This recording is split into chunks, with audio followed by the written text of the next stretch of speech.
Pues yo soy el pastor Mike y hoy tengo el privilegio de poder compartir con ustedes la palabra de Dios.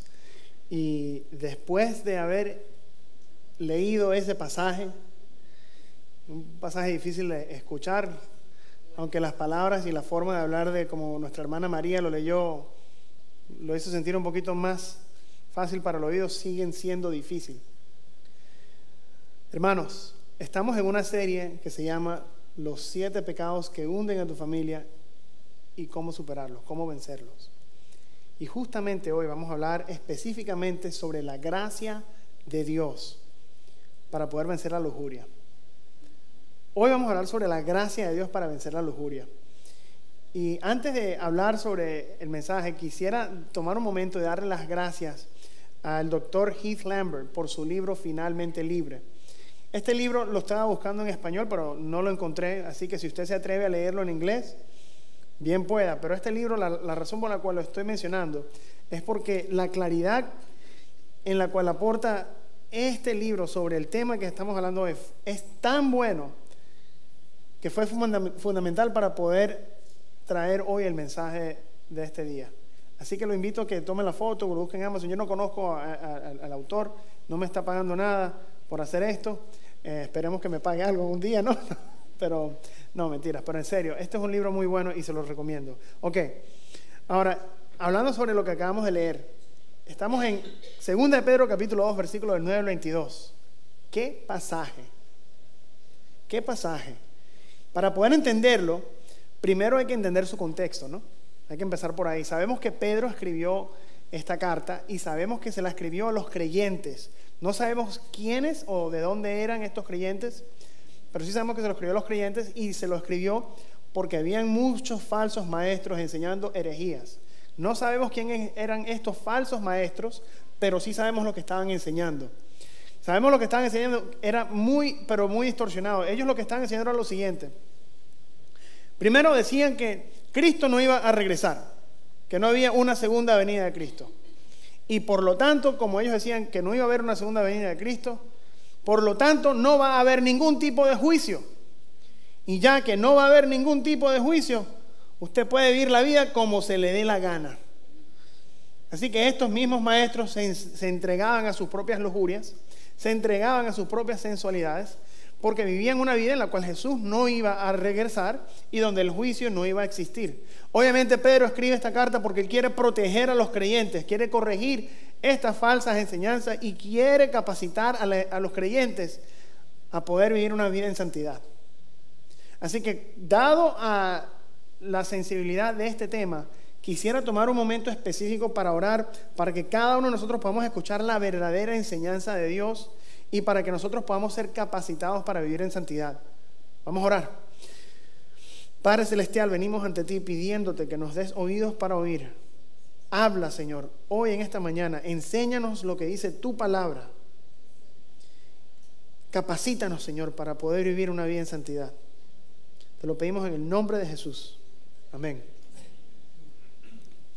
¿Cuántos aquí han escuchado la frase el sexo vende? Es una frase que se utiliza mucho en inglés, no sé si la han escuchado ustedes alguna vez. El sexo vende. Y verdaderamente sí vende. Sí vende. Vende tan bien que la industria de pornografía ha podido generar en el último año nada más 97,000 millones de dólares. Eso es más dinero que varios países en nuestro planeta. Yo no puedo ver cómo una compañía, cómo algo puede existir que genere tanto dinero sabiendo lo que están vendiendo. Y hay que ponerse a ver quién entonces estará consumiendo este tipo de material. Y en preparación a esto yo estaba pensando en traer esos datos porque la última vez que yo estuve analizando eso, yo me acuerdo, es más, desde cuando era joven, escuchaba muchas estadísticas y escuché que en esos tiempos que el 20% de las mujeres estaban consumiendo este tipo de material y que era como el 70% de los hombres que estaban consumiendo este tipo de material. Sin embargo, hoy en día es el 73% de las mujeres y el 98% de los hombres que consumen este tipo de material. Y si estás haciendo las matemáticas, te darías cuenta que eso significa que es el 85% de nuestra población está enganchada con este tipo de consumo. Y lo interesante es que este tipo de material, esas estadísticas no son muy diferentes de aquellos que confiesan a Jesús como Señor y Salvador. O sea que en ese número de 85% también están muchas personas, el 85% de los cristianos también que están viviendo en este tipo de vida. ¿Y cómo es que alguien que pueda creer en la gracia de Dios pueda sentirse todavía y estar atado a un pecado tan destructivo? Yo quiero que ustedes sepan que yo era uno de esos 85% de personas. Yo era una de esas personas. Y yo quiero que ustedes sepan que lo que vamos a hablar hoy va a ser sobre la gracia de Dios, porque la gracia de Dios es la misma gracia que yo he experimentado en mi vida y es la misma gracia que tú también puedes experimentar en tu propia vida. El autor de este libro, él explica lo siguiente: existe un gran peligro de que la gracia se convierta en un tema que discutimos en lugar de un poder que experimentamos. Nosotros no vamos a hablar de un tema, vamos a hablar de un poder que podemos experimentar. Porque según esta estadística, 85% de los cristianos están viviendo atados a un pecado, sabiendo que pueden tener el poder de liberación total de su Padre Celestial a través de su Hijo Jesús. Y hoy no vamos a hablar sobre la pornografía. Estamos hablando de la gracia para poder superar la lujuria. Porque la lujuria no es solamente la pornografía. Es más, pueden anotar conmigo. La lujuria no es solo pornografía. La lujuria es el anhelo, el deseo y la autoindulgencia con el fin de satisfacernos a unos mismos, a nosotros mismos, sin tener en cuenta sus efectos dañinos. Eso es la lujuria. Va más allá de cualquier material que puedas consumir en una página web. Va más allá de todo eso. Es el poder anhelar, es un deseo que yo necesito más de esto, que yo tengo que satisfacerme sin importar sus efectos dañinos en mi vida. El problema es que yo sé que aquí cada uno conoce estos efectos y sabe los peligros, pero no sabemos qué hacer al respecto. No sabemos cómo poder vencer esto.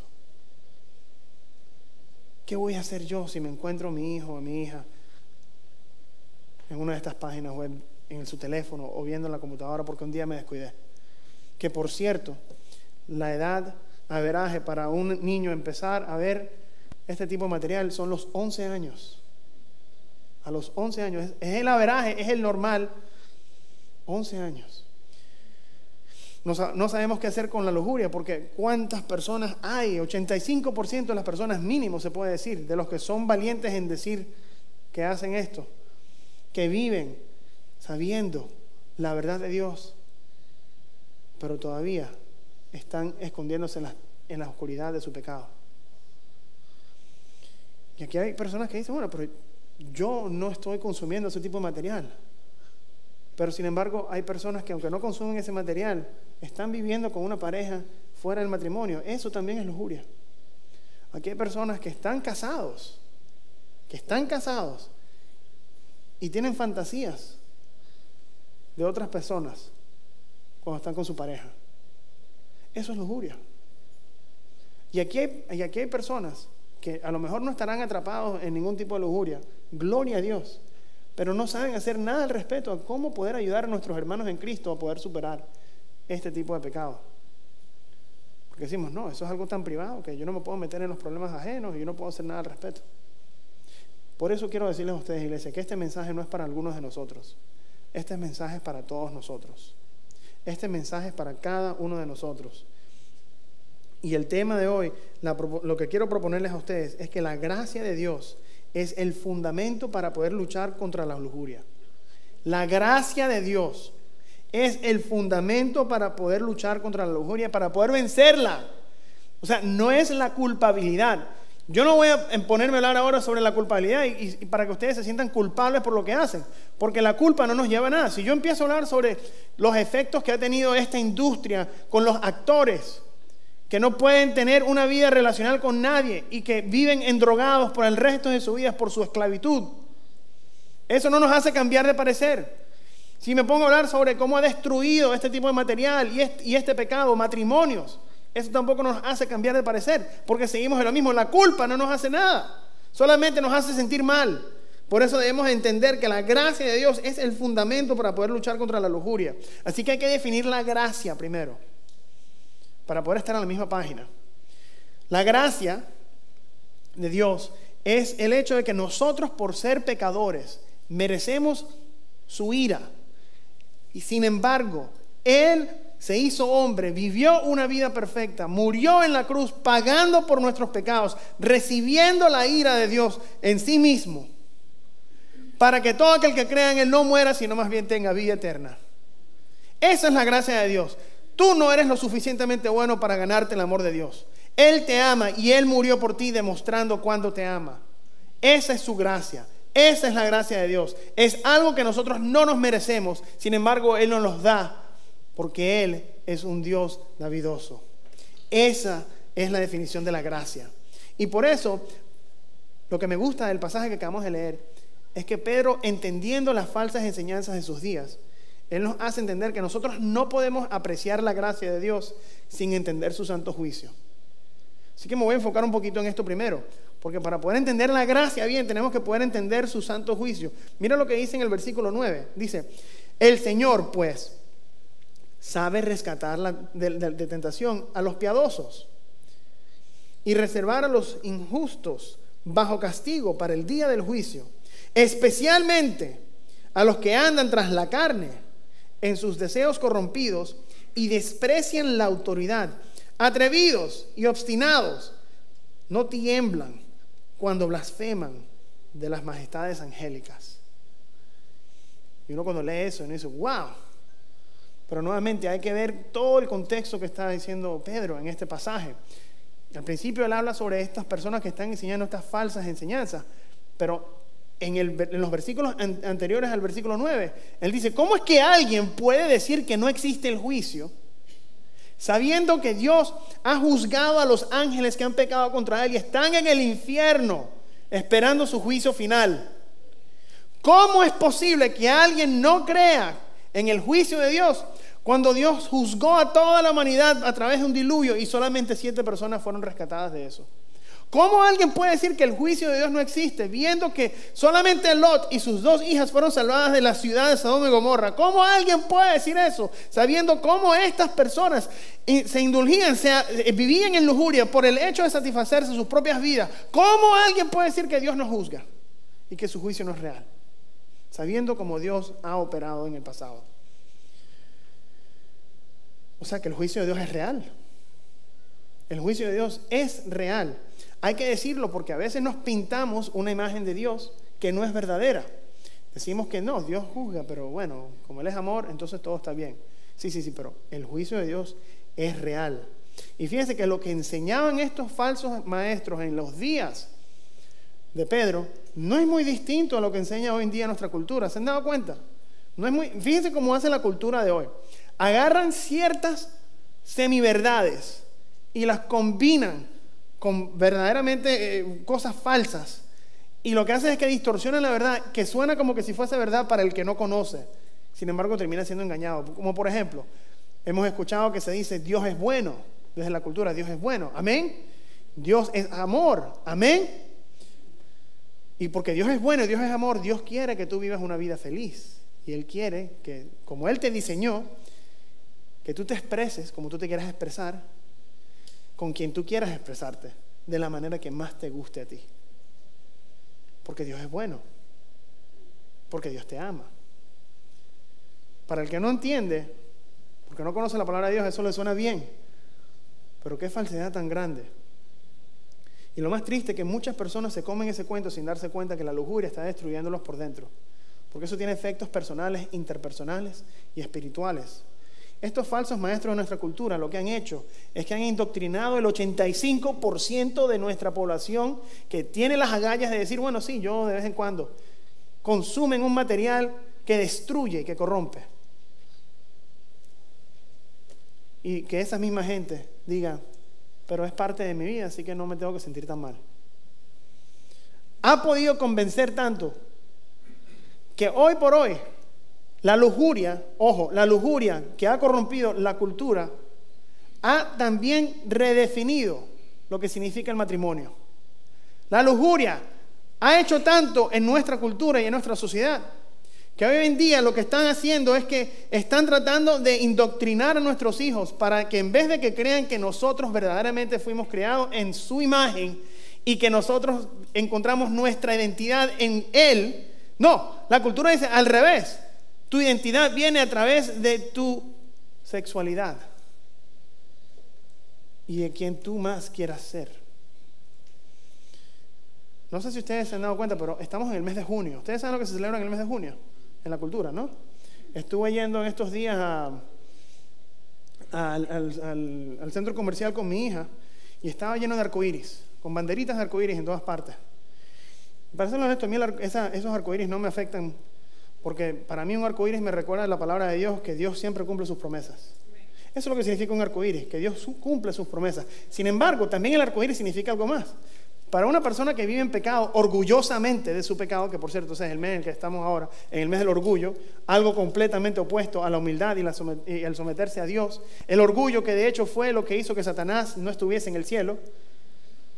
El arco iris, para una persona orgullosa, debería recordarle no de que Dios cumpla sus promesas, sino de que Dios juzgó a la humanidad porque ellos mismos se autoindulgieron en sus pecados. La ironía de todo esto es que el pueblo se lo come, la gente se lo come, se lo cree. Miren cómo dice el versículo 18 de los tiempos de Pedro. ¿Y qué tan distinto será lo de los tiempos de nosotros? Dice el versículo 18: pues hablando con arrogancia y vanidad. Con arrogancia, porque hay que ser arrogante para no creer la palabra de Dios y decir que Dios no juzga y que su juicio no es santo. Dice, pues hablando con arrogancia y vanidad, seducen mediante deseos carnales, por sensualidad, a los que hace poco escaparon de los que viven en el error. Les prometen libertad mientras ellos mismos son esclavos de la corrupción, pues uno es esclavo de aquello que lo ha vencido. Una persona que no ha visto la realidad del juicio de Dios es una persona que obviamente va a estar viviendo una vida ficticia.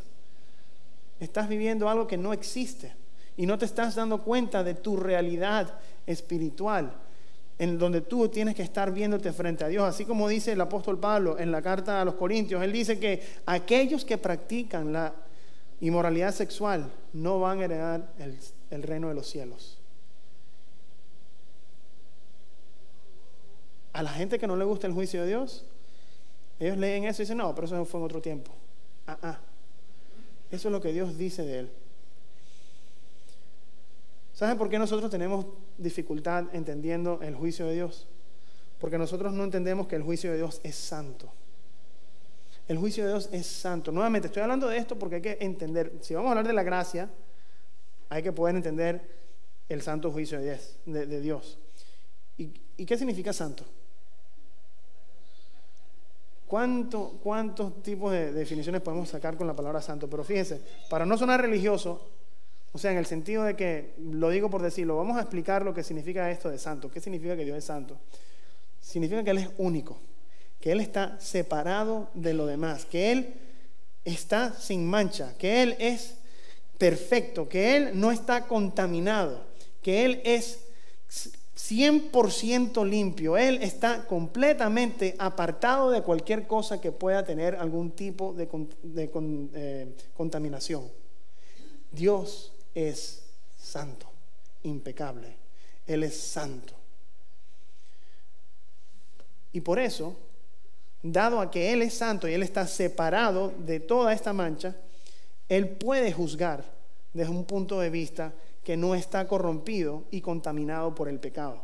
Por eso su juicio es santo. La humanidad, sin embargo, está contaminada por el pecado y solamente puede merecer el juicio de Dios.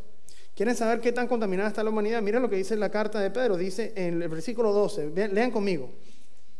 Dice, pero estos, como animales irracionales, nacidos como criaturas de instinto para ser capturados y destruidos, blasfemando de lo que ignoran, serán también destruidos con la destrucción de estas criaturas, sufriendo el mal como pago de su iniquidad. Cuentan por deleite andar en placeres disolutos durante el día. Miren lo que dice lo siguiente: son manchas e inmundicias. Eso es el pecado.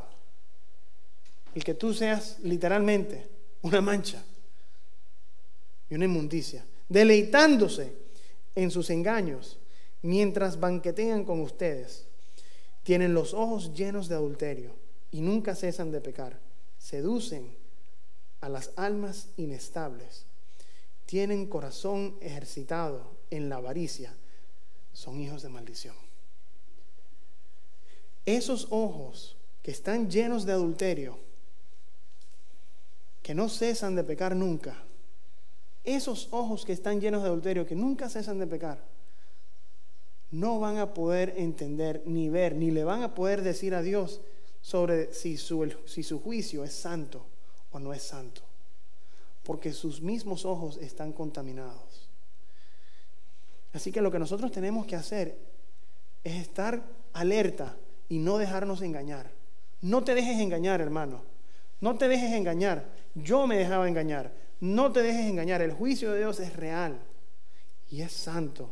Si tú has entregado tus deseos, o sea, más bien, si tú mismo te has entregado a tus deseos lujuriosos, lo que tienes que empezar a hacer en tu vida es darte cuenta que has estado creyendo una mentira. No te dejes creer más por esas mentiras. Examina si lo que tú estás creyendo de Dios es lo que Dios dice sobre Él. Mucha gente va a estar sorprendida en el día, en el juicio, cuando digan, no, pero Señor, tú eres bueno. Sí, yo soy bueno.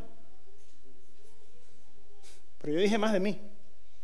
Apártate de mí, que yo nunca te conocí. Nuestro juicio de Dios, nuestros pensamientos de Dios, no nos van a poder defender contra su juicio santo si nosotros no estamos al tanto de lo que Él es y quién Él es. Pero acuérdense, no es el juicio lo que estamos hablando hoy. ¿De qué estamos hablando? De la gracia. La gracia de Dios es el fundamento para luchar contra la lujuria. O sea que ya que nosotros entendemos la gravedad del juicio, vamos a hablar sobre la realidad de la gracia de Dios. ¿Les parece? Aquí hay 3 cosas que quiero decirles sobre la gracia de Dios. La gracia de Dios es real. Diga conmigo, es real. Puede perdonar y puede transformar. Es perdonadora y transformadora. Esa es la gracia de Dios. Vamos a hablar sobre lo primero. La gracia de Dios es real. ¿Quién dice amén? Amén. ¿Qué tan real lo sé? Mire, hay mucha gente que ha cometido el error de decir que Dios en el Viejo Testamento era un Dios que estaba bravo y que estaba siempre juzgando, y ahora con el Nuevo Testamento ahora es un Dios lleno de amor y de gracia. Eso es mentira. Dios es el mismo de ayer, de hoy y de mañana. Dios siempre ha sido bondadoso, generoso y lleno de gracia. En Éxodo 34, por ejemplo, dice que el Señor Dios, compasivo y clemente, lleno de gracia, lento para la ira y abundante en misericordia y verdad. Ese es nuestro Dios. No está esto escrito solamente en el Nuevo Testamento, esto está desde el Viejo Testamento. Dios es un Dios que está lleno de gracia. La gracia de Dios es real, pero la gracia de Dios no es una licencia para que nosotros pequemos. No seamos como el apóstol Pablo le dijo a los romanos. ¿Qué diremos entonces? ¿Continuaremos en pecado para que la gracia de Dios abunde? De ningún modo, dice él. Nosotros que hemos muerto el pecado, ¿cómo viviremos aún en él? Hermanos, la gracia de Dios es real. Nosotros no tenemos el lujo para estar tratando de abusar de la gracia de Dios. Nosotros no nos podemos dar ese lujo. Porque acuérdense, fíjense lo siguiente. Ustedes saben que la palabra lujo y la palabra lujuria vienen de la misma raíz del latín. ¿Ustedes sabían eso? Nos estamos dando unos lujos de nosotros mismos, viviendo en una lujuria mental y a lo mejor física, en la cual no nos damos cuenta de todo lo que estamos haciendo. Estamos abusando de la gracia de Dios, utilizando su gracia como licencia de pecado. Así que lo que tenemos que hacer es, necesitamos tener una perspectiva sana de la gracia de Dios. Cada uno de nosotros necesitamos tener una perspectiva sana. Tu punto de vista no es saludable sobre la gracia de Dios cuando continúas cometiendo el mismo pecado, pensando que Dios es bueno y que todo te va a salir bien. Yo estoy bien. Bueno, sí, sigo cometiendo lo mismo. ¿Por qué? Alguien dígame por qué. Pregúnteme, ¿por qué? Gracias. Aquí dice, en el versículo 20, porque si después de haber escapado de las contaminaciones del mundo por el conocimiento de nuestro Señor y Salvador Jesucristo, de nuevo son enredados en ellas y vencidos, Su condición postrera viene a ser peor que la primera, pues hubiera sido mejor para ellos no haber conocido el camino de la justicia, que habiendo conocido, apartarse del santo mandamiento que se les fue dado.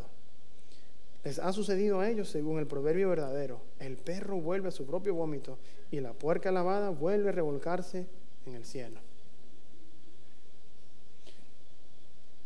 No cometan el error de decir, entonces los que están bien en pecado, mejor no decirles nada para que no estén en peores condiciones. Eso no es lo que dice. Cualquier persona que no esté bajo la gracia de Dios, ahí viene el juicio. Nuestro deber y nuestra labor es predicarle el evangelio a cada persona, porque sabemos su condición espiritual y su condición eterna. Sin embargo, aquella persona que ha escuchado la verdad, que conoce la verdad, que la ha visto y ya empieza a hacer todo esto, a esa persona sí le va a ir bien mal. Lo que le espera a esa persona es peor todavía. Así que lo que quisiera enfocarme con ustedes es que si vamos a tener una perspectiva sana sobre la gracia de Dios,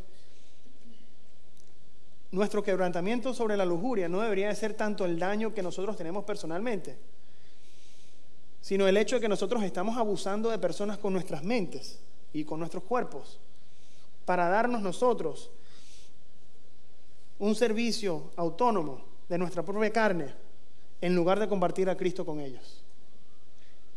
Ese es el problema. Cuando tú te das cuenta que tú puedes verdaderamente hacer algo para poder ayudar a esta persona a conocer a Cristo, en vez de tú seguir en tu propia lujuria, ahí es cuando tú te das cuenta que la gracia de Dios está haciendo algo en tu vida. Porque la gracia de Dios es el fundamento, hermanos, para poder luchar contra la lujuria. Pero fíjense, la gracia de Dios es real, amén. Pero no solamente es real. Lo bueno de que es real significa que la gracia de Dios es capaz de perdonar. Escúcheme, la gracia de Dios es capaz de perdonarte a ti. Es capaz de perdonarte todo lo que has hecho en tu vida, todo lo que estás haciendo y todo lo que puedas hacer en tu vida.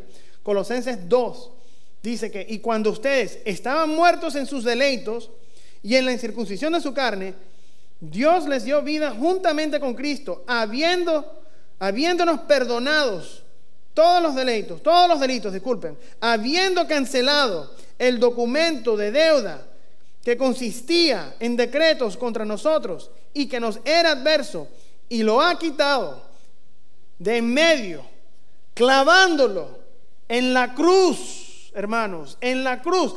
Todos tus pecados son perdonados y son clavados, ¿dónde? ¿Pero ustedes se lo creen? ¿Dónde son clavados nuestros pecados? En la cruz, hermanos, en la cruz. Yo creo que lo que sucede es que nosotros hemos vivido tanto en este pecado que a veces hasta nos da pena pedirle perdón a Dios, porque estás como la primera. Sí, pero pastor, es que yo no quiero ser ese tipo de persona que siempre le anda pidiendo perdón a Dios, porque como sé que lo estoy haciendo otra vez, ¿para qué? No quiero abusar de su gracia. Piensas que estás siendo humilde, pero en realidad no estás siendo humilde. Estás siendo arrogante y orgulloso, porque estás decidiendo no creer lo que Dios ya ha declarado sobre tu vida. Entonces, pastor, ¿qué es lo que puedo hacer? Porque mis pensamientos me siguen llevando a sentirme terrible, pero ¿cómo hago para no abusar de su gracia? ¿Qué es lo que debo hacer? Bueno, empieza por lo primordial. El arrepentimiento, el cual siempre se predica, es el hecho de que tú estabas caminando en una dirección y ahora estás yendo en otra. Sí, pastor, yo he escuchado el arrepentimiento, pero ¿cómo lo hago? El arrepentimiento empieza con la confesión de tus pecados. Hay que confesar nuestros pecados, hermanos. Primero Juan dice que si nosotros decimos que no tenemos pecado, nos engañamos a nosotros mismos y la verdad no está en nosotros. Pero también dice que si confesamos nuestros pecados, Él es fiel y justo para perdonarnos los pecados y para limpiarnos de toda maldad. Así que hay que empezar por la confesión. Tienes que empezar con tu confesión con Dios. Hay que empezar con Él y decirle: Padre, he pecado contra ti, ¿qué he hecho? Empieza por la confesión, pero no limites tu confesión a algo privado, porque entendemos que nuestra relación con Dios es personal. Amén. es personal nuestra relación, pero no significa que sea individual y exclusiva aparte del cuerpo de Cristo. Dios no te llamó a ser el llanero solitario de Cristo. Nosotros hemos sido llamados hijos de Dios y hemos sido añadidos a su familia. Esta es su familia. Tú estás ahorita mismo en la familia. Y por tanto, como familia, nosotros tenemos una responsabilidad como cuerpo de Dios. Si tú estás lidiando con tu pecado en la oscuridad y no estás confesándolo con alguien rindiendo cuentas, no sé si tú te has dado cuenta, pero solamente hay alguien que reina en la oscuridad. Estás haciendo las cosas de una manera satánicas. Tienes que exponerlo, tienes que traerlo a la luz. No vas a vencer en la oscuridad. Así que tienes que buscar a alguien con el cual tú puedas rendirle cuentas. Cada uno de nosotros tenemos esta responsabilidad. Mira a la persona que está a su izquierda y a su derecha. Mírelo. Cada una de esas personas tienen la responsabilidad. Mira lo que dice Gálatas. Hermanos, si alguien es sorprendido en alguna falta, o sea, si alguien está en pecado, ustedes, diga yo, ustedes que son espirituales, restáurenlo en un espíritu de mansedumbre. O sea, no regáñenlo para que se aparte y para que se vaya. No es grítenle hasta que se canse. No es hágalo sentir mal y cúlpelo. No es restáurenlo en un espíritu de mansedumbre. Mirándote a ti mismo, no sea que tú también seas tentado. Aquí nadie es mejor que nadie. Tú también puedes ser tentado. Así que no te creas. Sino más bien lleven los unos las cargas de los otros. Y fíjense bien lo que dice. Y cumplan así la ley de Cristo. Hermanos, si tu identidad como iglesia es venir, sentarte, escuchar un mensaje, cantar unas canciones, irte para tu casa y ya, no estás cumpliendo la ley de Cristo. Tú tienes un llamado como hermano en Cristo de poder ayudar a otro hermano que está en un pecado, poder ayudarlo a vencer ese pecado. Aquí, para poder rendir cuenta, tienes que ser algo más allá de esto, porque esto es otro. Yo me la creía. Ay, a mí cuántas veces yo no hice esto. Yo estaba en grupos de estos de rendir cuentas, y lo que hacía es que nos reuníamos 2 veces al mes, y nos sentábamos y hablábamos, y decían, sí, bueno, esta vez no, fueron 3 la semana pasada. ¿Y tú? No, yo fui 4. 4 veces. No, la otra vez fue 4, pero no. Bueno, vamos a orar. Esto sale bien. Oye, eso no es poder. Eso no es el poder de la gracia. Y eso no es rendir cuentas. Eso es una reunión de confesión, pero más bien de absolución, que estás buscando que la persona te absuelva tus pecados. O sea, el rendir cuentas es poder llamar a una persona a las 2 de la mañana, si es necesario, decirle, hermano, es que no quiero caer en pecado, te estoy llamando hasta ahora porque quiero hablar contigo. Eso es el poder rendir cuentas. Así que en esta iglesia, para nosotros ser saludables y poder cumplir la gran comisión, tenemos que tener personas que podemos llamar a las 2 y 3 de la mañana, y tú tienes que ser una persona que pueda responder el teléfono a esa hora. Lo difícil es poder conseguir relaciones cuando el servicio dominical solamente dura 1 hora y 15 minutos. Y con tantas personas aquí y 3 servicios es muy difícil a veces. Es por eso que nosotros decimos que vaya a una estación de vida. Tú no eres el llanero solitario, no vas a ganar. Cuando se hace la cacería, el animal que está solo, ese es el que se gana. No te dejes engañar. Sé tú esa persona que cuando alguien está buscando confesión, tú también estás ahí con ellos. Así que si estás en pecado, confiesa tu pecado. Pero no solamente confieses tu pecado, corre hacia la gracia de Dios que perdona todos tus pecados. Corre a su gracia, hermano. Nosotros no podemos vencer el pecado si nos enfocamos en el pecado. ¿En qué sentido? No quiero verlo, no quiero hacerlo, no quiero hacer nada. ¿Sabes por qué? Porque si yo te digo a ti, no pienses en elefantes rosados, ¿qué vas a hacer? Pensar en elefantes rosados. Nosotros no sabemos lidiar con lo negativo, así que cuando nosotros tenemos pensamientos que nos están llevando a tener estas acciones pecaminosas, eso tiene que ser como una alarma que nos deja saber a nosotros, discúlpame hermano, pero yo ahora tengo que orar con el Señor, porque yo no puedo permitir que estos pensamientos me ganen. Así que ahora mismo yo voy a orar y voy a pedirle a mi Padre Celestial que me perdone por mis pecados antes de yo cometerlo. Dios, perdóname, ¿qué he hecho? ¿Qué he pensado? Enfoca tu visión en el perdón de Dios que puede perdonar todos tus pecados por su gracia. Pero no hagas como casi todos los cristianos hacemos, que creemos en su perdón como un tema y no como una experiencia de su poder. Ve un paso más.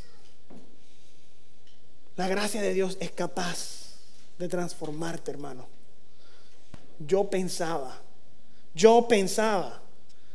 que como ya yo tenía un pecado que estaba cargando por tanto tiempo, que yo me iba a tener que dejar de decir, bueno, ya yo me iba por decir, bueno, esto ya es mío, ya esto es mi carga.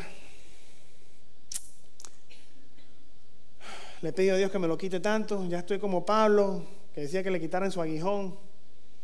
Para mí la lujuria va a ser mi aguijón, ya yo creo que eso va a ser mi... ¿Cómo tú vas a decir que el abusar a una persona con tu mente, con tu cuerpo, es algo que Dios va a permitir para tu vida?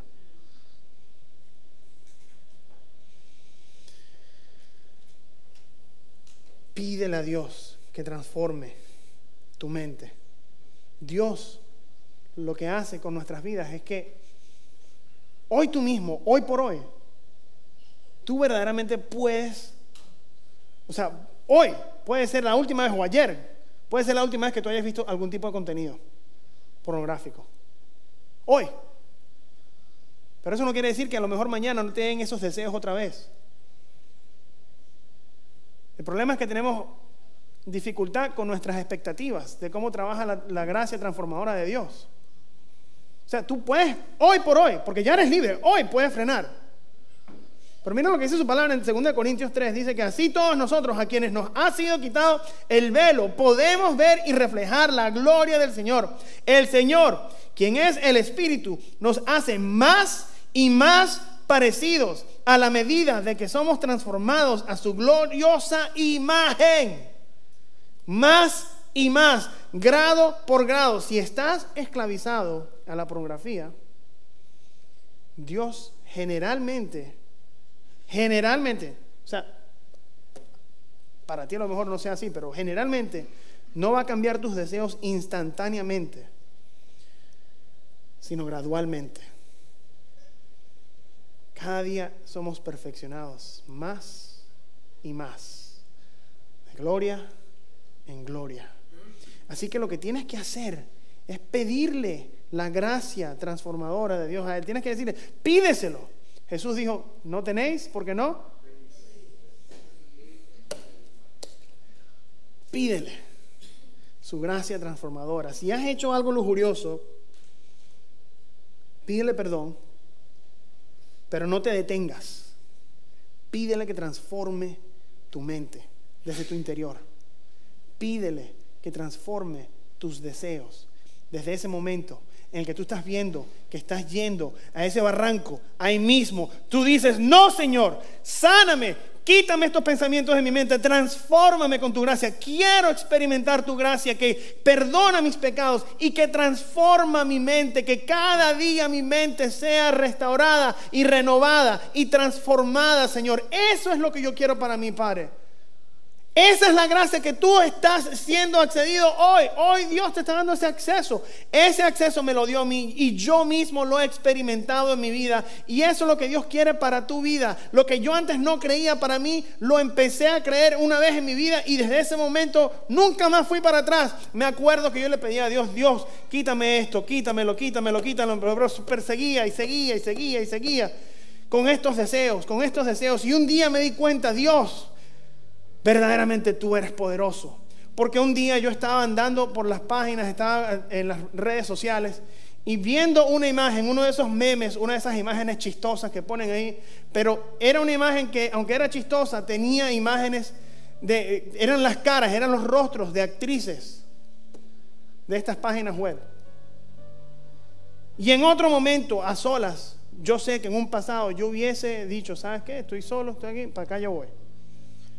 Pero en ese momento yo me di cuenta, Dios ha transformado mi mente. Porque en vez de correr y decir, no, déjame que voy, en ese momento decidí orar por esas personas. Y empecé a orar por toda la industria. Aunque sea yo no conozco nunca, no voy a llegar a conocer a ninguna de estas personas, pero sí puedo hacer algo al respecto para que puedan conocer a Cristo y puedo empezar a orar por ellos. Ahí fue cuando yo me di cuenta, wow, el poder de Dios es transformador. Yo no vivo en miedo pensando que me voy a caer y que voy a ser tentado. Tampoco me estoy exponiendo, pero no vivo en un miedo. Dios me ha perdonado y Dios me ha transformado y Dios te perdonará a ti también y Dios te puede transformar a ti también. No te sigas creyendo la mentira.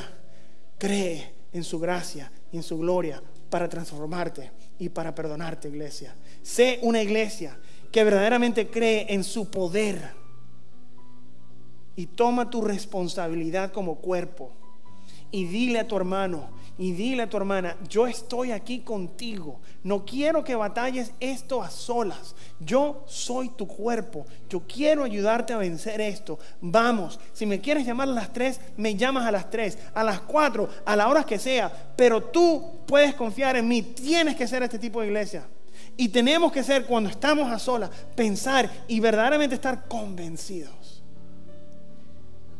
de que Dios me ama, me perdona y me transforma. Quisiera orar por ti en esta mañana. Padre, te pido perdón porque yo he pecado contra ti y todos hemos pecado contra ti. Y queremos ser una iglesia saludable. Y para ser una iglesia saludable tenemos que confesar nuestros pecados. Te pido que nos ayudes a rendir cuentas, Señor, con los unos a los otros, a poder cargar nuestras propias